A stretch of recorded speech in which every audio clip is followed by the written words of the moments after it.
Hello everyone, welcome to magic hands of Deepa. എന്തൊക്കെയുണ്ട് വിശേഷം? എല്ലാവരും സുഖമായിട്ടിരിക്കുകയാണല്ലോ അല്ലേ? അപ്പം നമ്മുടെ ഓണം സീരീസിൻ്റെ അടുത്ത എപ്പിസോഡാണ്. അപ്പം ഞാൻ നല്ല ടേസ്റ്റി ആയിട്ടുള്ളൊരു മാങ്ങാച്ചാറാണ് ഉണ്ടാക്കിയിരിക്കുന്നത്. ഇത് പെട്ടെന്ന് സദ്യക്കൊക്കെ ഉണ്ടാക്കുന്ന പെട്ടെന്ന് ഉണ്ടാക്കാൻ പറ്റുന്ന അച്ചാറാണ്.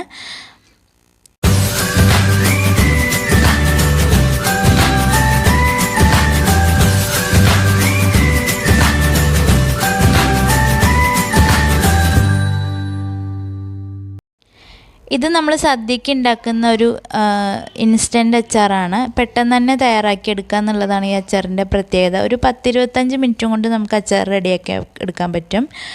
ഓണത്തിനൊക്കെ വീട്ടിലൊക്കെ തലേദിവസം രാത്രി തന്നെയാണ് ഈ അച്ചാറുകളൊക്കെ ഉണ്ടാക്കി, അച്ചാർ, ഇഞ്ചിപ്പുളി അങ്ങനെയുള്ള സംഭവങ്ങളൊക്കെ കൊണ്ടാട്ടങ്ങളൊക്കെ രാത്രി തന്നെ തയ്യാറാക്കി വയ്ക്കും. പിന്നെ പുളിശ്ശേരി അതൊക്കെ രാത്രി തന്നെ തയ്യാറാക്കി വയ്ക്കും. അപ്പോൾ ഞാനിവിടെ 4 മാങ്ങയാണ് നല്ലപോലെ കഴുകി വൃത്തിയാക്കി ചെറുതാക്കി അരിഞ്ഞ് വെച്ചിട്ടുണ്ട്. ഇനി നമുക്കതിലേക്ക് കാശ്മീരി മുളക് പൊടി ചേർത്ത് കൊടുക്കാം. 2 ടീസ്പൂണ് കാശ്മീരി മുളക് പൊടിയാണ് ചേർക്കുന്നത്. ഒരു 2 ടീസ്പൂണ് നല്ല എരിവുള്ള മുളക് പൊടിയും കൂടി ചേർത്ത് കൊടുക്കാം. ഇനി നമുക്ക് അതിലേക്ക് കായപ്പൊടി ചേർത്ത് കൊടുക്കണം. 1/2 ടീസ്പൂണ് കായപ്പൊടിയാണ് ഞാൻ ചേർത്ത് കൊടുക്കുന്നത്. അതിൻ്റെ കൂടെ തന്നെ നമുക്ക് ഉലുവ പൊടിച്ചതും കൂടി ചേർക്കണം. ഉലുവ പൊടിച്ചത് കുറച്ച് ചേർത്താൽ മതി കേട്ടോ, കൂടുതലായിട്ടുണ്ടെങ്കിൽ കയ്പ്പ് വരുള്ളൂ. ഇനി നിങ്ങൾക്ക് ഇതിലേക്ക് ആവശ്യത്തിനുള്ള ഉപ്പ് ചേർത്ത് കൊടുക്കാം.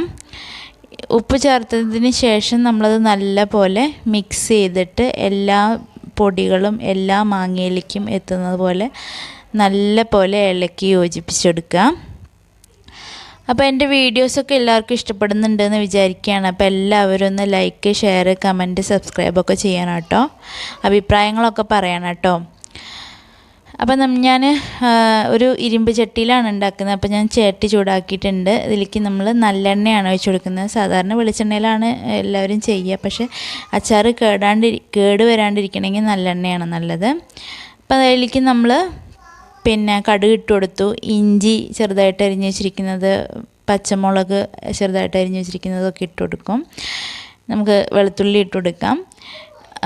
എല്ലാം ചെറിയ പീസായിട്ട് അരിഞ്ഞെടുക്കുകയാണെങ്കിൽ നമുക്ക് പെട്ടെന്നൊന്ന് മുരിഞ്ഞ് കിട്ടാൻ എളുപ്പമായിരിക്കും കേട്ടോ. അപ്പം നമുക്കിതൊന്ന് നല്ലപോലെ വഴറ്റി കൊടുക്കുക. ഒരു മീഡിയം ഫ്ലെയിമിൽ വെച്ചാൽ മതി. ഇനി നല്ല ഒരു പിടി ഫുള്ള് കറിവേപ്പില ചേർത്ത് കൊടുക്കണം. കറിവേപ്പില ചേർക്കുമ്പോൾ നല്ലൊരു മണമാണ് കേട്ടോ ഈ അച്ചാറിന് ഉണ്ടാവുക. നല്ലെണ്ണയും വെളുത്തുള്ളിയും ഇഞ്ചിയും പച്ചമുളകും ഒക്കെ കൂടെ ഇങ്ങനെ മൂക്കുമ്പോഴുള്ളൊരു മണം, നല്ല മണമാണ്. അപ്പോൾ പെട്ടെന്നൊന്ന് ഇളക്കിയെടുക്കുക. ഇത് ഏകദേശം മൂത്തിട്ടുണ്ട് ഇപ്പം. ഇനി നമുക്ക് ഇതിലേക്ക് മാങ്ങ നമ്മൾ മാരിനേറ്റ് ചെയ്ത് വെച്ചിട്ടുണ്ടല്ലോ, അതും കൂടി ചേർത്ത് കൊടുത്താൽ മതി.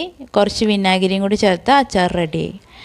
അപ്പോൾ നമുക്ക് മാങ്ങ ചേർത്ത് കൊടുക്കാം. മാങ്ങ ചേർക്കുമ്പോൾ തീയൊന്ന് നല്ല സ്ലോയിൽ വെച്ചോളൂ. അപ്പോൾ പെട്ടെന്ന് കരിയാനുള്ള സാധ്യതയുണ്ട്. അപ്പോൾ അതിന് വേണ്ടിയിട്ടാണ്. പിന്നെ എണ്ണ ഉള്ളതുകൊണ്ട് കുഴപ്പമില്ല. അപ്പോൾ ഇനി ഇത് നല്ലപോലെ ഇളക്കി യോജിപ്പിച്ച് കൊടുക്കുക. ഞങ്ങൾ പണ്ട് കുട്ടിക്കാലത്ത് ചെറിയ കുട്ടികളാവുമ്പോഴേ ഇങ്ങനെ ഓരോന്നൊക്കെ ഉണ്ടാക്കും. അപ്പോൾ ചീടയൊക്കെ ഉണ്ടാക്കും. അപ്പോൾ ഞങ്ങൾക്ക് ഓരോന്നോരോന്ന് ഇങ്ങനെ തരും കുട്ടികൾ. അത് കഴിയുമ്പോഴത്തേക്ക് വേറൊരാൾ ചെല്ലും, അപ്പോൾ അവർക്ക് 2 കൊടുക്കും. അങ്ങനെ നല്ല രസമുള്ളൊരു ഓണക്കാലമായിരുന്നു ചെറുപ്പത്തിൽ. ഇനി നമുക്കിതിലേക്ക് കുറച്ച് വിനാഗിരി ചേർത്ത് കൊടുക്കാം. വിനാഗിരി ചേർക്കണമെന്ന് നിർബന്ധമില്ല, പക്ഷേ കേട് വരാണ്ടിരിക്കാനും പിന്നെ ചെറിയൊരു പുളിക്കും കൂടിയാണ്. ഈ പുളിയുള്ള മാങ്ങയല്ല, അതുകൊണ്ട് നല്ല പുളിയുള്ള മാങ്ങയ്ക്ക് വിനാഗിരി ചേർക്കേണ്ട ആവശ്യമില്ല. അപ്പോൾ നമ്മുടെ ടേസ്റ്റി ആയിട്ടുള്ള മാങ്ങാച്ചാർ റെഡി ആയിട്ടുണ്ട്. അപ്പോൾ ഈ ഓണത്തിന് ഞാൻ ഉണ്ടാക്കുന്ന വിധത്തിൽ മാങ്ങാച്ചാറൊക്കെ ഇങ്ങനെ ഉണ്ടാക്കി നോക്കൂ, എങ്ങനെയുണ്ടെന്ന് ഫീഡ്ബാക്കൊക്കെ പറയണേ. അപ്പോൾ നമുക്ക് അടുത്ത ഓണം വിഭവമായിട്ട് കാണാം. Thank you.